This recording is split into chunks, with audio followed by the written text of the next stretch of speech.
আমরা শুকরিয়া আদায় করছি মহান রব্বুল আলামিনের আলিশান দরবারে যে আল্লাহ পাক রব্বুল আলামিন আমি এবং আপনাকে সাইয়্যিদুল আইয়াম সপ্তাহের শ্রেষ্ঠ দিন, আফদলুল মাকাম দুনিয়ার সর্বোৎকৃষ্ট স্থান আল্লাহ পাকের ঘর মসজিদে আসার এবং বসার তৌফিক দান করেছেন। জুমার সালাতের পূর্বে কিছু দিন নসিহা শুনবার জন্যে আল্লাহ পাক রব্বুল আলামিন আমি এবং আপনাকে সুযোগ করে দিয়েছেন। সেজন্য আমরা সকলেই সেই মহান মালিকের দরবারে হৃদয়ের সবটুকুন আবেগ এবং অনুভূতিকে উজাড় করে দিয়ে শরীরের সবটুকুন শক্তি ব্যয় করে উচ্ছ্বসিত কণ্ঠে খুশি মনে আল্লাহ পাক রব্বুল আলামিনের শিখানো ভাষায় কালিমাতুশ শুকর পাঠ করছি। সকলেই জবান ছেড়ে দিয়ে পড়ুন আলহামদুলিল্লাহ। দরুদ ও সালাম পেশ করছি আল্লাহ পাক রব্বুল আলামিনের সৃষ্টির প্রধান আকর্ষণ, সমস্ত নবী রাসূলগণের মাথার মুকুট, বিশ্ব মানবতার মুক্তির দূত, বিশ্ব মানবতার সভাপতি হযরত মুহাম্মদ মুস্তাফা করুন সাল্লাল্লাহু আলাইহি ওয়াসাল্লামের উপরে। সম্মানিত মুসল্লিয়ানে কেরাম, এখন আরবি যে মাস চলছে সে মাসটি হচ্ছে আরবি জিলহজ মাস। আজকে আরবি জিলহজ মাসের 2 তারিখ। জিলহজ মাসের 10 তারিখ আমরা একটি গুরুত্বপূর্ণ ইবাদত সম্পন্ন করি, যে ইবাদতটির নাম হচ্ছে কোরবানি। কি ভাই? কোরবানি। কোরবানি খুব কাছেই চলে আসছে। যেহেতু আমরা জিলহজ মাসে ইবাদতটি সম্পন্ন করি, এজন্য জিলহজ মাসের আলাদা গুরুত্ব এবং ফজিলত রয়েছে। মূলত আরবি যে 12 মাস রয়েছে, 12 মাসের মধ্যে আল্লাহ পাক রব্বুল আলামিন বলেন মিনহা আরবাআতুন হুরুম, 4টি মাসকে আল্লাহ পাক রব্বুল আলামিন সম্মানিত করেছে। তোর মধ্যে 3টি মাস হচ্ছে ধারাবাহিক। একটি হচ্ছে জিলকদ, জিলহজ, মুহররম, আরেকটি হচ্ছে আরবি রজব মাস। যেহেতু এই 4টি সম্মানিত মাসের ভিতরে জিলহজ একটি মাস রয়েছে এবং এই মাসে আমরা প্রবেশ করেছি, কাজেই আমরা আজকে প্রথমেই জানব যে জিলহজ মাস কেন একটু আলাদা, জিলহজ মাসের বিশেষ কিছু ফজিলত এবং গুরুত্ব। জিলহজের প্রথম যেই ফজিলত এবং গুরুত্ব সেটি হচ্ছে নবীজি হাদিসে পাকের মধ্যে বলেছেন মা মিন আইয়ামিন আহাব্বা ইলাল্লাহি আইয়াতাআব্বাদা লাহু ফিহা মিন আশরি দিল হাজ্জা।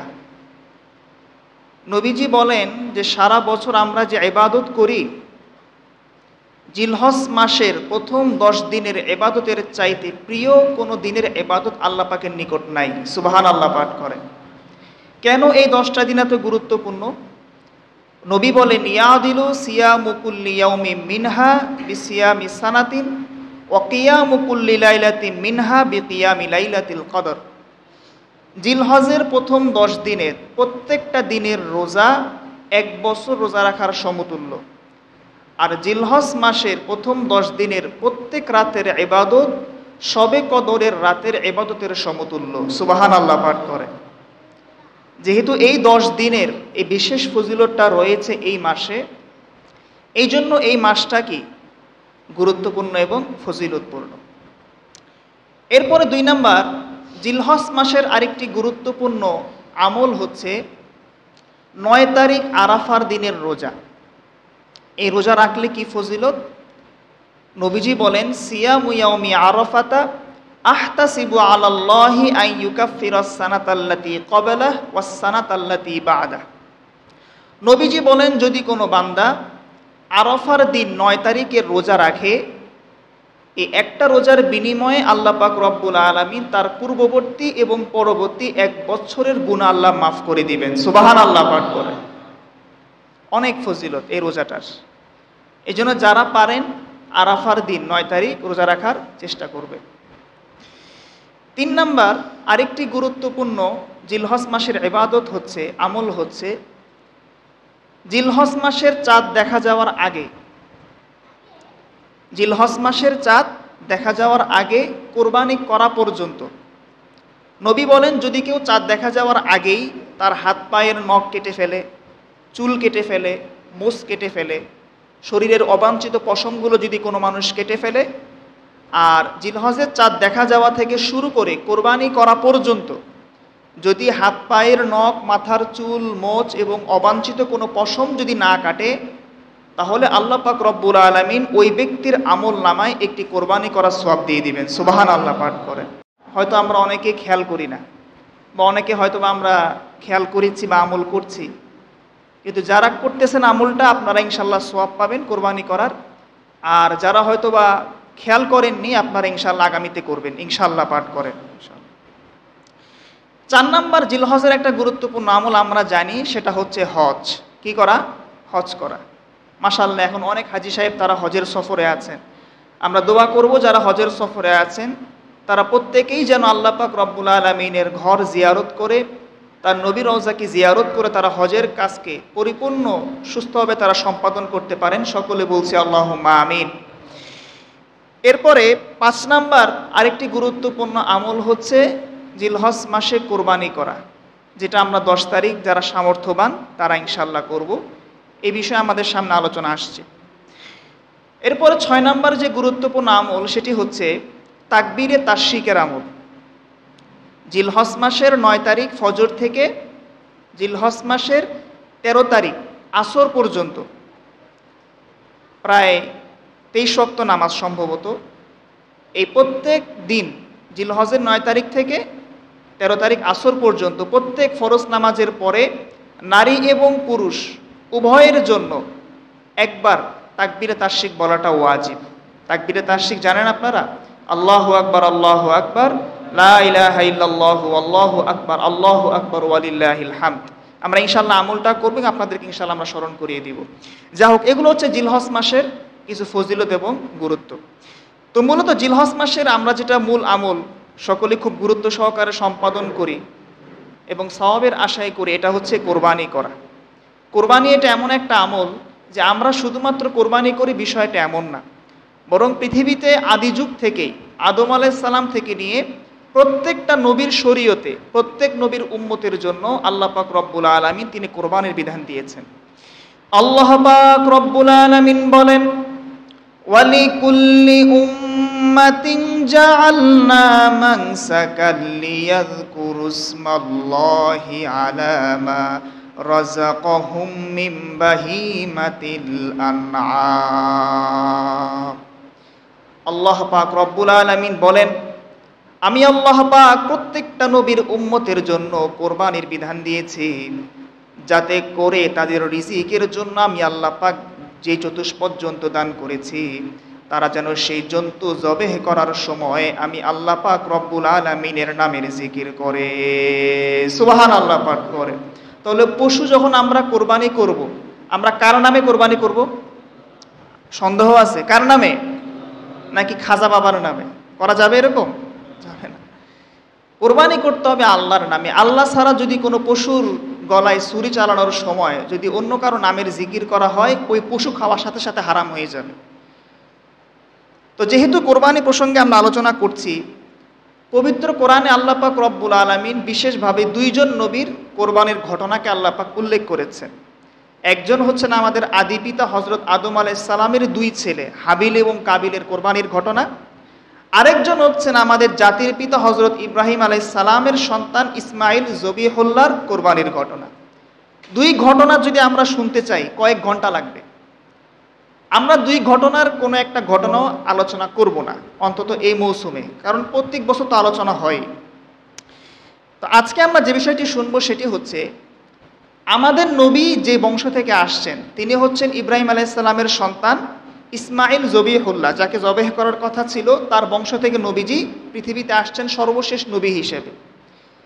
কিন্তু ইতিহাস আমাদেরকে বলে, বা নবীজিও আমাদেরকে বলেছেন যে আনা ইবনুজ জবিহাইন, আমি হচ্ছি 2 জবিহের সন্তান। একজন জবিহ তিনি হচ্ছেন ইসমাইল আলাইহিস সালাম, তাকে জবেহ করার কথা ছিল।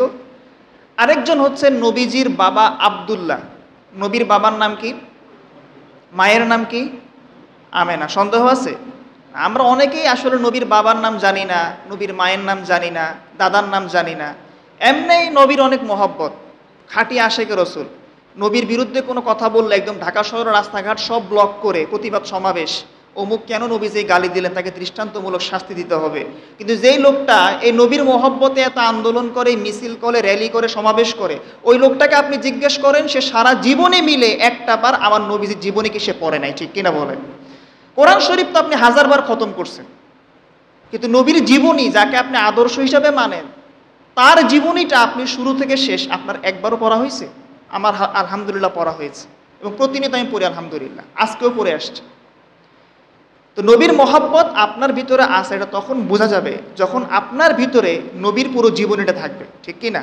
কিছু কমন জ্ঞান, নবীর বাবার নাম, মায়ের নাম, দাদার নাম, দুধ মাতার নাম, নবী কোন বংশ থেকে আসছে, নবীর জন্ম কোথায় হয়েছে, এগুলো আমাদের কি জানা দরকার। তো নবীর বাবা আব্দুল্লাহকেও কোরবানি করার কথা ছিল। কি সেই ঘটনা, ইতিহাসটা কি? নবীজির দাদা, তার নাম ছিল আব্দুল মুত্তালিব। একটা সময় এমন ছিল যে জমজম কূপ আছে না, জমজম কূপ, জমজম কূপটা হারিয়ে গিয়েছিল, মানে মাটির নিচে চাপা পড়ছে, কিন্তু কোন জায়গায় আছে এটা কেউ জানে না। তো আব্দুল মুত্তালিব, তাকে স্বপ্নযোগে আদেশ করা হলো যে আপনি জমজম কূপটা খুঁজে বের করেন, কোথায় আছে। আব্দুল মুত্তালিবের সঙ্গে তখন তার একজন সন্তান ছিল, তার নাম ছিল হারিস। তিনি হারিসকে সাথে নিয়ে জমজম কূপটা তিনি খনন করতেছেন খোঁজার জন্য। একটা পর্যায়ে তিনি মান্যত করলেন, আমাকে যদি আল্লাহ পাক রব্বুল আলামিন 10টা পুত্র সন্তান দান করে, আর আমি যদি জমজম কূপটা যদি খুঁজে পাই, তাহলে আমি আমার একজন পুত্রকে আল্লাহর জন্য আমি কোরবানি করে দিব। সুবহানাল্লাহ পাঠ করেন।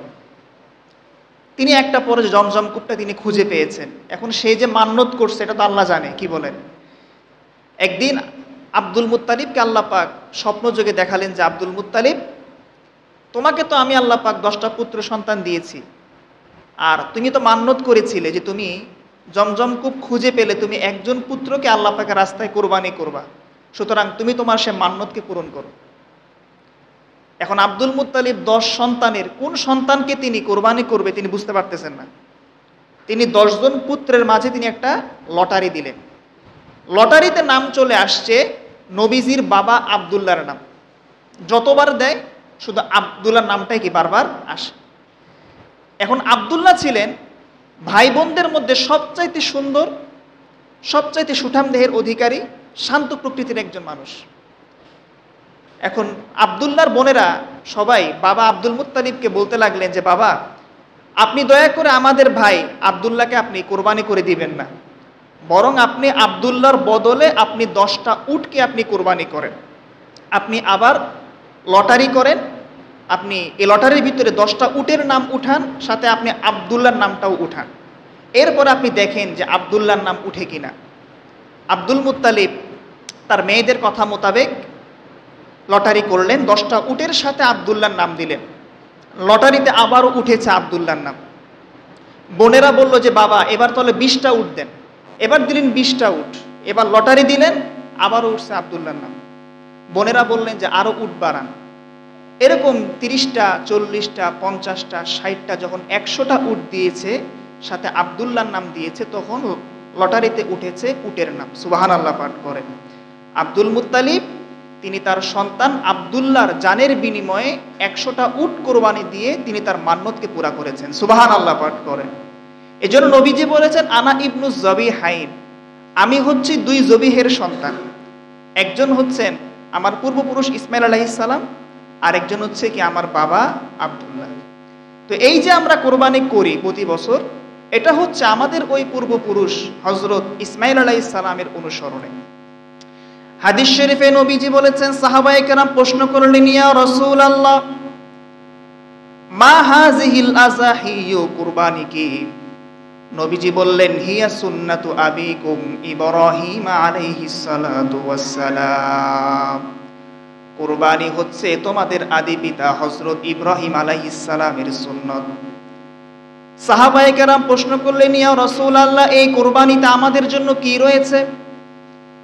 নবীজি বললেন, এই কুরবানির তোমরা যে পশু কুরবানি করবা, তোমাদের কোরবানিকৃত পশুর শরীরের প্রত্যেকটা পশমের বিনিময়ে তোমাদের আমলনামায় আল্লাহ পাক রব্বুল আলামিন সওয়াব প্রদান করবেন। সুবহানাল্লাহ পাঠ করে। আচ্ছা বলেন দেখি ভাই, যে একটা পশু তার শরীরে কি পরিমাণে পশম আছে আপনি গুণে শেষ করতে পারবেন? একটা গরু বলেন, একটা মহিষ বলেন, একটা ছাগল বলেন, তো একটা পশুর শরীরে যত পশম আছে, আপনি যদি খালেস, আপনি যদি আল্লাহ পাকের জন্য যদি কোরবানি করেন, এই পশুর প্রত্যেকটা পশমের বিনিময়ে আপনার আমলনামায় আল্লাহ পাক রব্বুল আলামিন সওয়াব লিখে দিবেন। সুবহানাল্লাহ পাঠ করেন। কিন্তু কথা হচ্ছে, আমরা এই যে কোরবানির মতো একটা গুরুত্বপূর্ণ আমলকে আমরা প্রত্যেক বছর মুসলমানেরা সম্পাদন করি সারা বিশ্বে, আজকে আমার দেশ থেকে শুরু করে যে সমস্ত নাস্তিক মুরতাদ দেশে বিদেশের বিভিন্ন জায়গায় আছে এবং কিছু বামপন্থী বুদ্ধিজীবী আছে, তারা প্রত্যেক বছর মুসলমানদের কোরবানি কেন্দ্র করে তারা কিছু অপপ্রচার চালায়।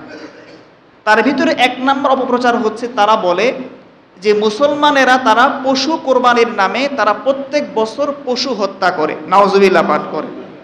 আর দুই নম্বর অপপ্রচার হচ্ছে, তারা বলে যে কোরবানি করলে পৃথিবীতে পশুর সংকট দেখা দিবে, একটা অর্থনৈতিক ক্ষতি হবে, নাউজুবিল্লাহ পাঠ করে। আমরা এই দুইটা অপপ্রচারের জবাব দিয়ে আমরা আজকের আলোচনা শেষ করব, ইনশাআল্লাহ পাঠ করেন।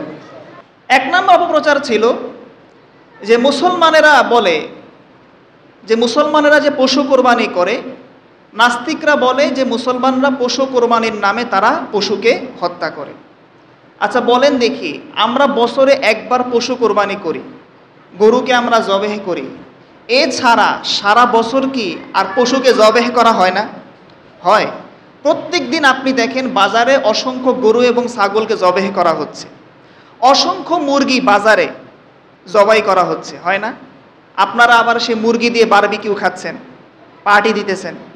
আবার সাগর থেকে আপনি দেখেন টনকে টন মাছকে উঠানো হচ্ছে। পহেলা বৈশাখের দিনে আপনারা আবার পান্তা ভাত দিয়ে আপনারা ইলিশ মাছ খাচ্ছেন না?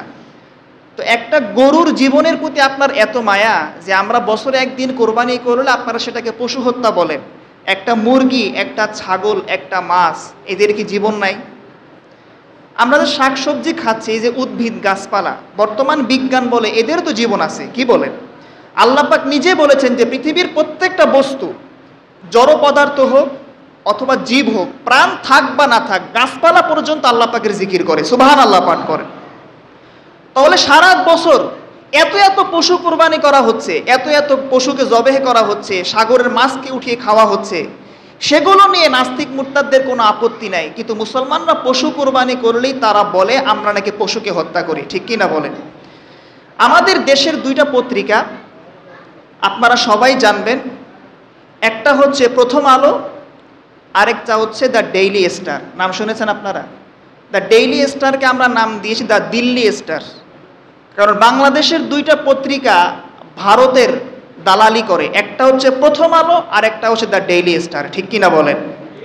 এরা এখনো চাচ্ছে যে কিভাবে স্বৈরাচারকে বাংলার জমিনে আবার প্রতিষ্ঠা করা যায়। তো এই ডেইলি স্টার পত্রিকার একটা খবর আপনাদেরকে আমি শোনাই। 2011 সালের 10ই নভেম্বর ডেইলি স্টার পত্রিকার একদম শেষ পৃষ্ঠায় একটা কার্টুন ছাপানো হয়েছিল। এই কার্টুনের মূল ঘটনা হচ্ছে এরকম যে একটা কিশোর তার ঘরের মধ্যে বসে আছে, টেবিলে বসে পড়তেছে। হঠাৎ সে শুনতে পেল কে যেন ঘরের দরজায় সে টোকা দিচ্ছে। তো ছোট বালক, ছোট কিশোর ঘর থেকে আওয়াজ দিয়ে বলল, আপনি কে? বাহির থেকে উত্তর দিল, আই অ্যাম এ কাউ, আমি হচ্ছে একটা গরু। আমি কি? একটা গরু। এখন ছোট কিশোর বলল যে আপনি এখানে কি চান, কি জন্য আসছেন? সে গরুটা উত্তর দিল যে গত সপ্তাহে মুসলমানরা পশু কোরবানির নামে পশুকে হত্যা করেছে, আমাকেও হত্যা করার কথা ছিল, আমি আমার জীবন নিয়ে এখানে পালিয়ে এসেছি। নাউজুবিল্লাহ পাঠ করেন। চিন্তা করে দেখেন কোরবানির ব্যাপারে কত বড় একটা মিথ্যাচার এবং কত বড় একটা অপপ্রচার তারা কার্টুন হিসেবে তারা পত্রিকা শেষে তারা ছাপিয়েছে। কি বলেন ভাই, এই ডেইলি স্টার, প্রথম আলো, এরা কি আমার বাংলাদেশের প্রকৃতপক্ষে স্বাধীনতা চায়? চায় না। সুতরাং এই দুই পত্রিকা আমাদের উচিত বয়কট করা। তো এই তারা প্রতি বছর এটা প্রচার করে যে মুসলমান পশু কোরবানির নামে তারা পশুকে হত্যা করে। আচ্ছা, একটা জিনিস খেয়াল করে দেখেন না, আমাদের দেশে হিন্দু ভাই আছে না, হিন্দু ভাইরা দেখবেন তারা প্রতি বছর পূজার সময় তারা পাঠা বলি দেয়। আপনারা দেখছেন যে একটা পাঠাকে এক কোপে কাটতে হবে, যদি কাটতে পারে ওই পাঠা খাওয়া যাবে, আর যদি কাটতে না পারে ওই পাঠা খাওয়া যাবে না, পরের বছর দুইটা পাঠা একসাথে এক কোপে কাটতে হবে। আমার কথা হচ্ছে যে হিন্দুরা পূজার সময় পাঠা বলি দেয়, এটাকে তারা পশু হত্যা বলে না, আর আমরা মুসলমানেরা আল্লাহর জন্য কোরবানি করি, আল্লাহর নামে কোরবানি করি, তারা এটাকে পশু হত্যা বলে। তার মানে বোঝা যায় যে তারা মুসলমানদেরকে কোরবানির মতো একটা গুরুত্বপূর্ণ বিধান থেকে তারা দূরে সরাতে চায়, ঠিক কিনা বলেন? এক নম্বর অপপ্রচার। দুই নম্বরে একটা অপপ্রচার হচ্ছে, তারা বলে যে মুসলমানরা প্রত্যেক বছর যে হারে গরু কোরবানি করে, এতে তো একটা সময় দেখা যাবে যে পৃথিবীতে গরু ছাগলের সংকট দেখা দিবে, একটা অর্থনৈতিক ক্ষতি হবে। কি বলেন ভাই?